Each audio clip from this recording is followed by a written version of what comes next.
Anne Frank, cette adolescente allemande, devenue célèbre par son journal intime, est morte à l'âge de 16 ans dans les camps de la mort à Bergen-Belsen.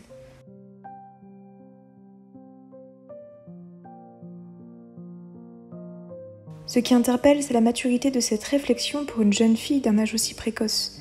Qu'est-ce qui pousse Anne Frank à penser et à écrire cela ? Est-ce l'expérience de la persécution des Juifs dans toute l'Europe par les nazis qui a permis à la jeune adolescente d'appréhender la vie avec autant de profondeur ? La guerre fait-elle partie des contextes les plus extrêmes dans lesquels la question du choix est centrale ? Aujourd'hui, plusieurs décennies après la Seconde Guerre mondiale, dans une époque où l'on continue de mourir dans certains pays en raison de son identité, de son orientation sexuelle ou politique, la question du choix reste primordiale. Nos vies sont le reflet de ces micro-choix, ces minuscules décisions du quotidien qui nous font nous demander à chaque instant ce que nous voulons et surtout ce que nous ne voulons pas ou plus. Nos choix sont les portes que nous ouvrons et que nous fermons sans cesse. Certains choix s'imposent d'eux-mêmes, ce sont ce que l'on appelle des choix d'évidence. Ils ressemblent à un appel, ils font partie de ces décisions inévitables, naturelles, parce que présentes en nous depuis toujours.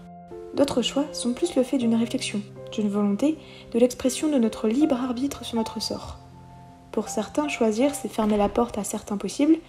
Le fait de choisir revient à s'engager dans une direction, sans constamment regarder dans le miroir arrière et voir à côté de quoi nous sommes passés. Choisir, c'est dire un grand oui à l'existence. Lorsqu'Anne Frank dit « d'abord nous définissons nos choix, ensuite ce sont nos choix qui nous définissent », elle sous-entend qu'au départ, nous avons le dessus sur nos choix, mais qu'ensuite nous sommes comme enfermés, conditionnés par eux. Ainsi, les regrets peuvent parfois nous envahir. Nos vies sont comme la matière que le sculpteur travaille au quotidien pour lui donner une forme. Au départ, la matière est informe, en elle résident tous les champs des possibles.